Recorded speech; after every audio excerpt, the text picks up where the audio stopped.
The new dredge is actually, so the two arms on the dredge are going to come down into the lake, and what's going to happen is the back dredge with the two propellers actually drives the vessel forward, and then the front arm is the pump mechanism. You can see on the back of it the tubing comes out, and that is what's actually going to be used to pump the sediment elsewhere. Decided we weren't going to wait. We've asked for money 3 years in a row and turned it. So we said, hey, we're serious. And we thought it. They wanted to. Tell him that's good. He's got her. That's good. What do we have here? Okay, this is like a large vacuum cleaner, underwater vacuuming of sediments.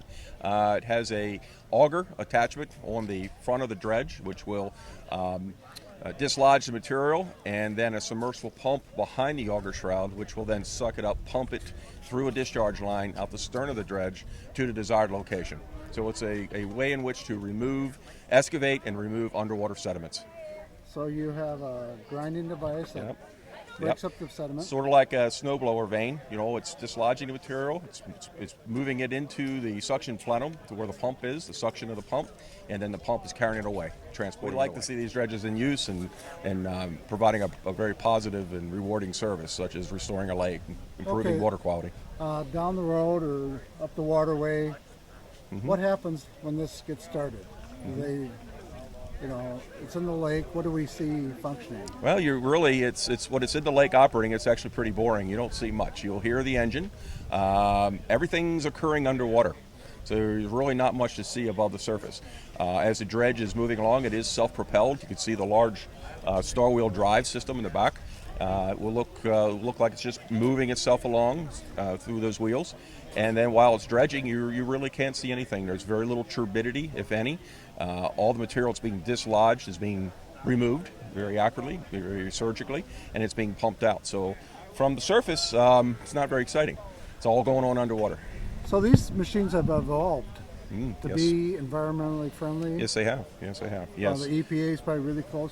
These EPA, the engines are all EPA certified engines. They're Tier 3 engines, so they're low emission engines. They're very highly efficient engines, electronic. We use biodegradable hydraulic fluids in the hydraulic systems.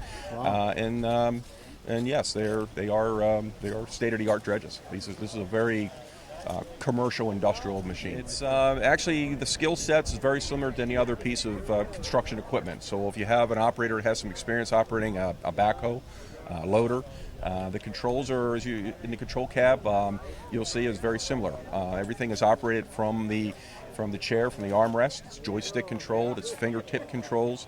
It's just a very nice setup. It's certainly very modern compared to the older dredges where you had levers and you had the manual controls. This is all electronic. This is all very state-of-the-art control systems. Very, very much a pleasure. It's air conditioned. It's heated. The cab has insulating foam in it, so it's very quiet. So it's very comfortable for the operator. How about the pipes that come out of it? They go off to? Yep, to wherever the material is going to be just held up. Okay, so and I'm not sure what your dredging plan is. But it still has to drain back towards the lake. Yes. Right. Well, normally what occurs is they'll have an area set aside that they'll form a large berm around, like a bathtub. And you'll pump the slurry into that holding area and allow the sediment to settle, and then the water on top is decanted off through a weir and returned right back to the lake. A weir, yeah. So essentially what you're doing is using the water, obviously, as a transport the sediments, and then you bring that water back into the watershed, into the lake. What's the usual process for a lake for time length? No, it really depends on the volume of sediments in which you're removing. So this dredge has an output. We have production curves. So you have a dredge, let's say this size, will do 150 cubic yards an hour, maybe 200. Then obviously you need to survey your lake to find out how much material you need to remove. Okay, and essentially at that point you'll determine the duration of the length. It's called the ladder. In dredging terms, it's a ladder. On an excavator, it would be the boom. On a dredge, it's the ladder, and that ladder is pivoting from the back of the dredge, okay? So, and essentially it's being lowered down with cables. And on the end of that ladder is the auger and the pump. So essentially, once you're in an area to be dredged, then you lower that ladder down to the bottom, to the floor, and then start moving forward. And it's essentially moving along, dislodging the sediments and allowing the pump to remove them. So, Okay, yes. here's my politically correct one. You're going along. There could be different things out there, from a locomotive to a trumpet. It's very common to encounter debris. Yeah. Sure. And what Yep. happens when that happens? The operator will know it right away. I mean, you'll feel it, you'll hear it, and again, at that point, you either move around it or you have a plan in which to remove it. So if there's a shopping cart down there, obviously you might want to get a workboat out there and retrieve that. So it's really the dredge is designed for silts and sediments, okay, for restoring the contour and the natural contour of the lake. But certainly it's not to remove the large tree or debris. Objects that Right, shouldn't go exactly. through it anyway. You work around those. No, I don't know. This is probably outside your turf too, but the affluent of the sediment that comes out of it. I've heard stories of farmers putting corn on it and they're growing 20 feet tall. I'm not sure about that. No. But you certainly you can imagine, because most of the sediment that's in the lake is runoff. Okay, so it's runoff from farms, it's runoff from your area, and it's also a lot of decaying matter. Here we are in fall, all the leaves are dropping. Okay, and this organic material breaks down, it decays. So all the sediments that are typically found in these lakes are very nutrient rich. So as you can imagine, they have some beneficial reuse, they have some value. So we've had cases where they reclaim the sediments.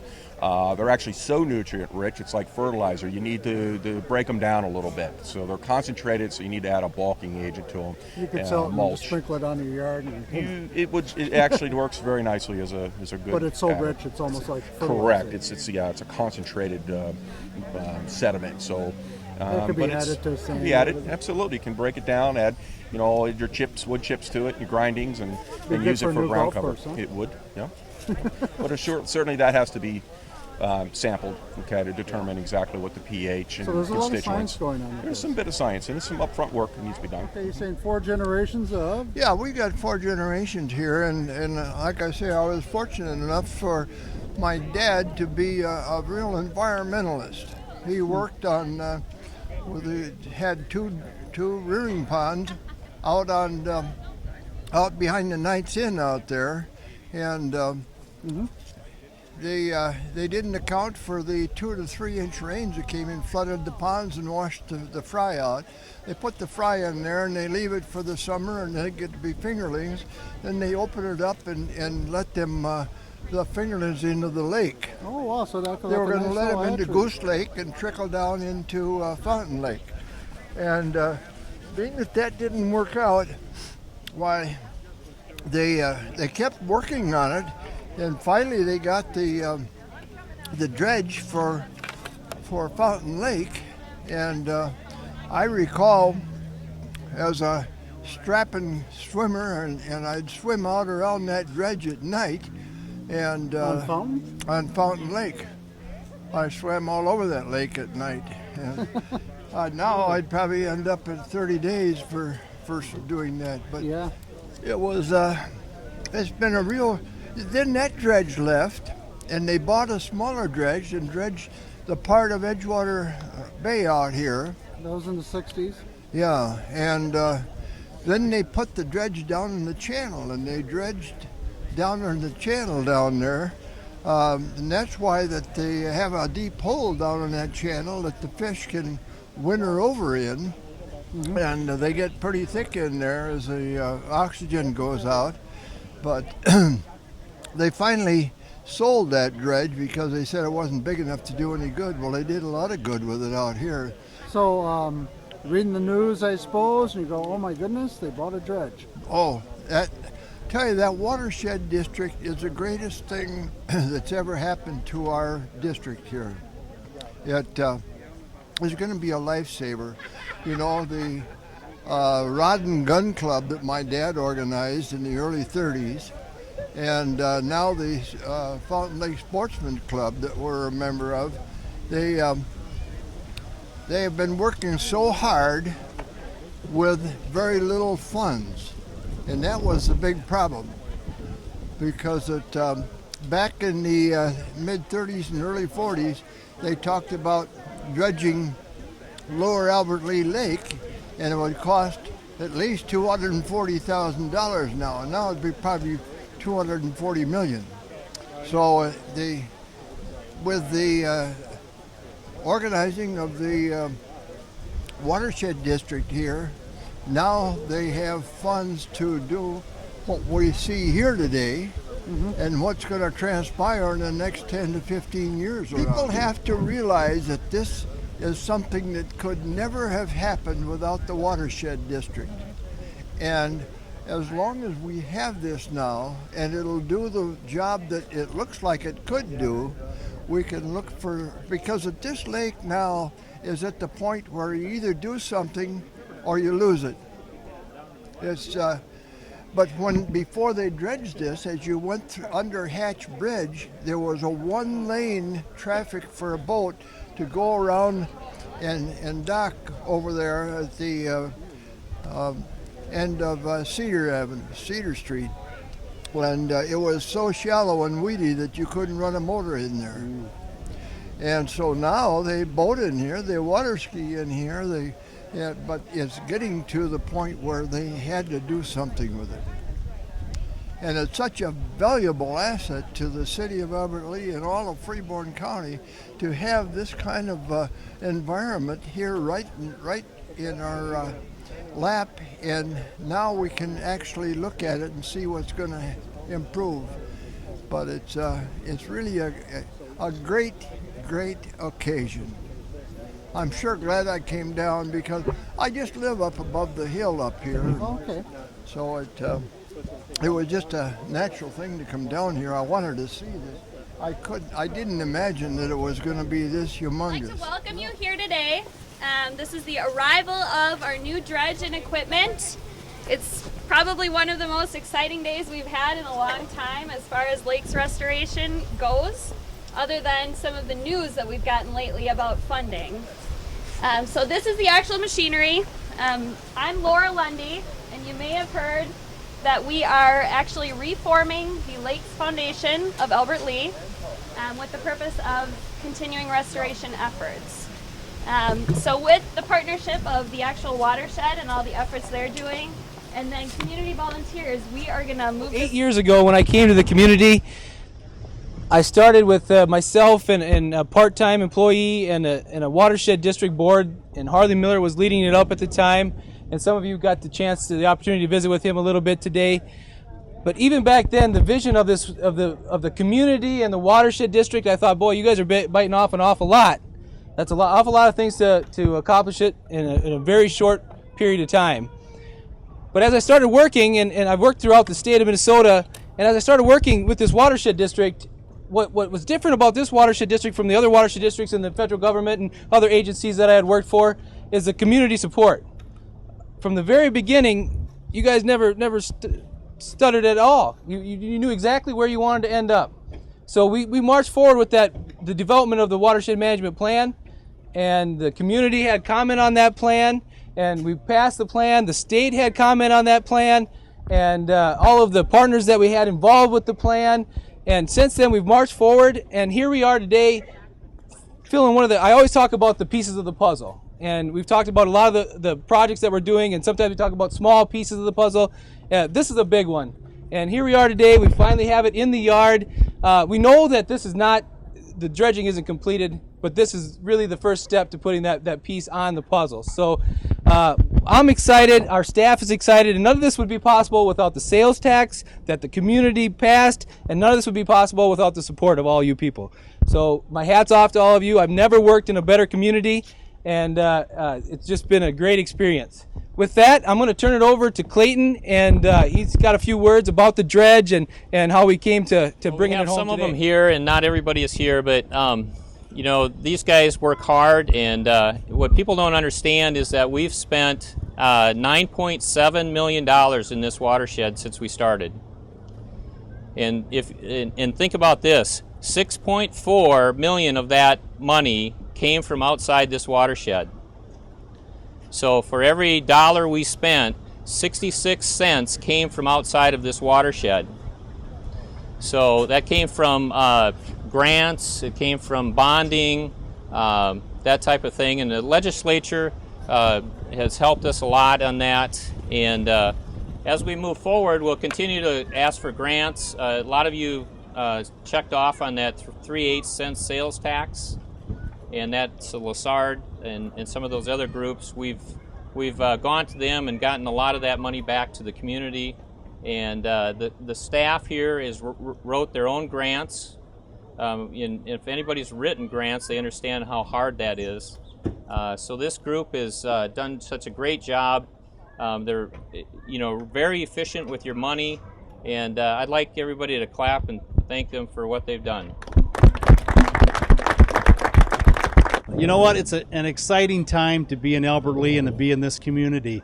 We've been here 20-some years now, and I can't think, we've been talking about projects like this for a long, long time, and it's fun to finally be getting to the start of it here.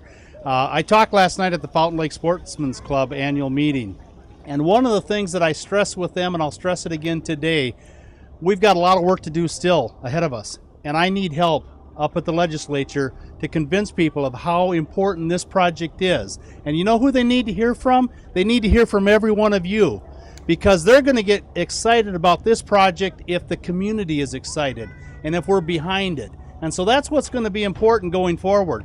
When we go up and talk, and we had some great luck, I think Brett mentioned some of this up at Lassard Sam's here a couple weeks ago, got some money to work on some projects down here. They can see this community supporting these projects. They can see we're behind them. They can see that we're doing things. So when we go up and get some money, we come back here, we do the project. So when we go back, we can show them that we're making progress. We're doing what we told them we're going to do. And the community's behind it. And so that's going to be very important going forward. So as we start working on some of these and work on grants, and you know what? Money's going to be tough to come by.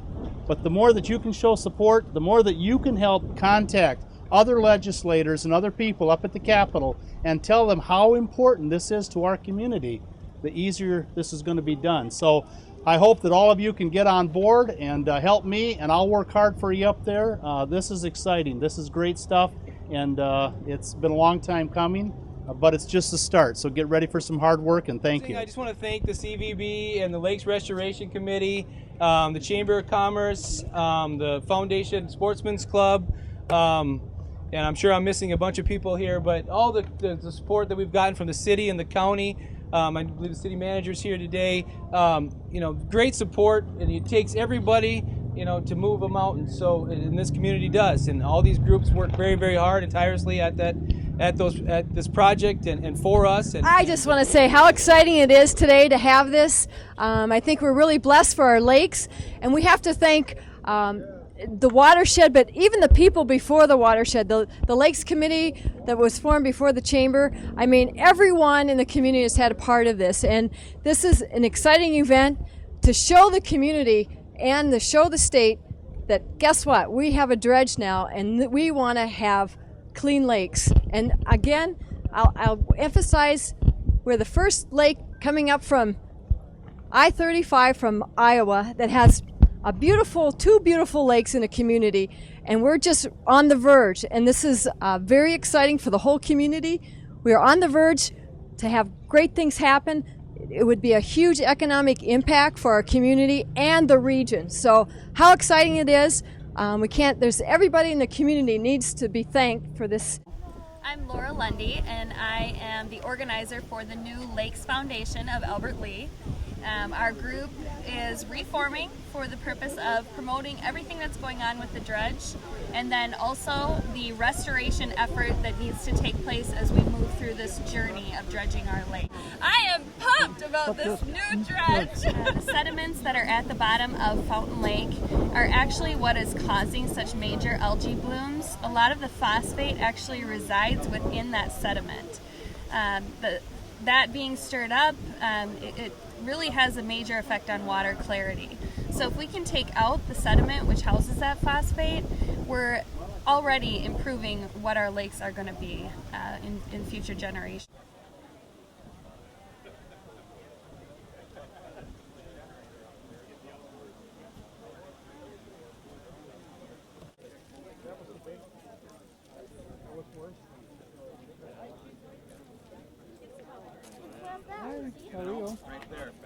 that, they just don't have the whole stuff.